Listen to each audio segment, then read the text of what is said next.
machine learning, a comparative and interpretable model analysis. The background for this is stem cell transplantation is used in cancer, treatment. We can call it the bone marrow transplant. It has a high mortality uncertainty and outcomes vary across patients. Clinicians right now rely on traditional approaches such as population statistics, clinical experience, and general statistics, and they miss individualized risk prediction. The literature review and the related works I've read about show that machine learning is increasingly being used for HTC, which is cell transplant outcome prediction, especially survival and relapse. Systematic reviews show that common models include random forest regression, support vector machine Bayesian methods, and boosting. Sprite, which is one of the top models out there, used the Center for International Bone Marrow Transplant Research data for for sickle cell patients and achieved a strong AUC value using random forest. Prepared, which used an EBMT registry data and XGBoost to predict survival after so I'm forgetting the word. It confuses me reading it, but it is stem cell transplantation. Longitudinal, I also read and found that longitudinal clinical data improves prediction compared to baseline data. Only traditional risk scores are useful, but miss complex nonlinear patterns. Model compression, which supports real-world deployment, hasn't been yet adopted that much. So the problems here, we have domain problems where clinicians need a patient-level survival insight, and current decisions are based on experience and averages, general averages from maybe population statistics and all. They miss personalized risk prediction. The computation problem here, we are going to use a binary outcome, which is survival or death, using pre-trained transplant features. However, the challenge is in avoiding data leakage by including post-transplant features and ensuring real-world validity. So the questions and objectives for this is to pre-process and prepare pre-transplant clinical data for modeling, to deploy and develop and compare multiple machine learning models for mortality prediction, to evaluate model performance using ROC and AUC and classification metrics, to design and deploy a simple interpretable prediction system for clinical use. We have our contributions. We have developed a complete machine learning pipeline for pre-processing and model transplant data. We built a comparative framework for evaluating multiple models. We identified random forest as the best performing model for mortality prediction. We have deployed a simple interpretable prediction tool for real-time clinical use. Our methodology and system structure included data cleaning and pre-processing, feature engineering. We went to split the data into the train and test. We did model training, model evaluation, and model deployment. Our data set, and we explained an EDA, we use the data set from the Center for International Bone Marrow Transplant Research, which included 2,395 patients. This data was a clinical transplant data. It included 30 features. However, we scaled them to 7 selected features, which were the pre-transplant features. Our target variable was mortality, where 0 was alive and 1 was equal to dead. The class distribution of the target variable was a bit balanced, where 51% were dead and 49% were alive. We wanted to visualize our data, where we show the age distribution across some different counts, and then we show the feature correlation heat map, which is for the seven variables that are going to be used. The graphs represented age versus mortality, Canopy score distribution. Canopy sky distribution is more like the distribution of Canopy score is more like the score given to patients or who are sick to see their ability, according to their ability to perform their daily tasks normally or not normally. So we saw the Canopy score versus mortality, the time diagnosis to transplant, from the time they are diagnosed of the disease to transplant is also visualized here. The time to transplant versus mortality is also visualized here. Number of transplants that are done by certain patients. We also visualize the transplant versus the mortality, the sub-disease distribution. Sub-disease distribution is more like, and the sub-disease distribution, which is more like that is the additive disease or the secondary disease this patient came with. For example, you can have a stem cell tumor, however, you have HIV as a secondary disease to this. So this would give us more liability to predict your outcome, because some diseases are severe, and since after transplant these people become weak and cannot don't have immunity to fight these other diseases, so they are at risk beyond the transplant. So we saw the year of transplant and the year versus the mortality. So the model architectures used, we used logistic regression, which is a supervised machine learning model used for classification problems. For this case, we used a binomial logistic regression, which uses a dependent variable, which has two outcomes. It uses a sigmoid, this model uses a sigmoid function, which converts input into a probability value of between 0 or 1. So that the sigmoid function takes a real world number and maps it to a range of between 0 or 1 and puts it in a curve called the sigmoid curve. So the threshold for this is 0.5. 0.5, if the output of the sigmoid function is above 0.5, that would put that prediction to a class of 1. If it is below 0.5, it would put it to a class of 0. So generally, this computes a linear combination of input features and passes it through a sigmoid function to produce a probability between 0 and 1. The probability is then used to assign an input to a class.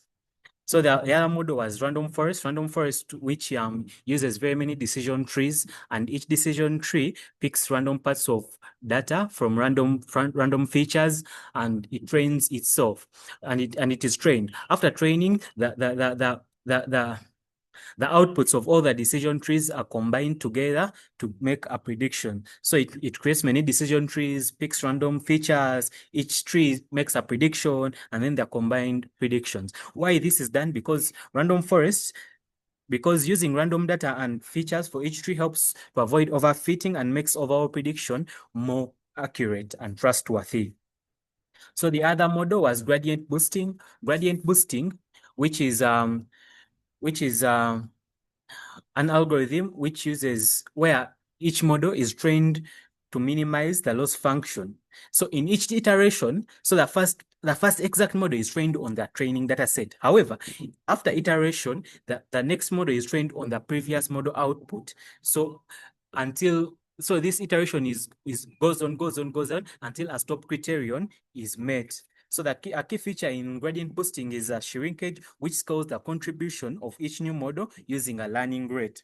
So using a learning rate, so this learning rate helps to avoid overfitting. So the other model that was used was the support vector machine. The support vector machine is a classification, is an algorithm used in classification problems. It uses a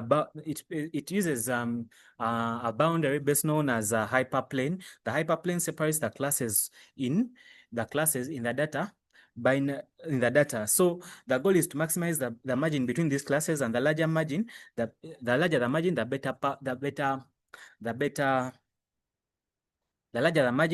better model performance on new and unseen data. So the other model was the k-nearest neighbor. The k-nearest neighbor is it is used in identifying the closest data points to give an input making prediction based on the majority class. It classifies data based on similarity with the nearby data point. So the KNN is usually called a lazy learner because it does not learn from the training data set immediately. However, instead it stores the entire data set and performs computations only at a time of classification. So after training the models, these were our performances of the training models, whereby we found that the random forest was our best model, logistic regression came second, gradient boosting third, support vector machine fourth, and k-nearest neighbor came third. Although the ROCU is not extremely high, it is expected in clinical prediction because tasks tasks such as mortality depend on many hidden biological and treatment-related factors not fully on the captured data set we had. Models achieved approximately 60%, which means 6 out of every 10 of the predictions were correct. Since the data set was not relatively balanced, accuracy remained a reliable supporting metric. The F1 scores showed that the models maintained a balanced performance between identifying high-risk mortality patients and avoiding excessive false predictions. So this is exactly the kind of output you would want to see from a rigorously data pipeline, design pipeline, that instead of getting a wall of numbers so this data is highly realistic and clinically defensible and capable of being used to make a prediction. However, when models like these are tied in performance, we default to the one that offers how should I bring it? We default to the one that offers a mathematical transparency. And in this case, it would be the logistic regression. However, we opted for a random forest because random forest wins by a 0.01 or a 0.01 AUC. You understand? So, and the course wanted us to choose the best model. So random forest was the best. So here we visualize the random forest, and it shows us R or AUC score versus the models and the model stability across validation folds. Here the logistic regression won, and then the ROC curves of the top models. This is more like the first visualization, and the precision recall curves. So the model selected was the random forest, and the scientific justification is this is an assembled machine learning method that combines multiple decision trees and helps to reduce overfitting. It also handles nonlinear relationships and feature interactions. It is robust to noisy clinical variables and moderate class imbalance. So the model was deployed on the hanging face, and this is the model demonstration of the product. So we went on to do model compression. The teacher model was the random forest, and the first method used was knowledge distillation. Knowledge distillation is where we use the random forest to train a student model on the soft targets of the teacher model, which was the random forest, other than the hard labels of the training data set. Soft targets are probabilities distributions over classes produced by the teacher's softmax output.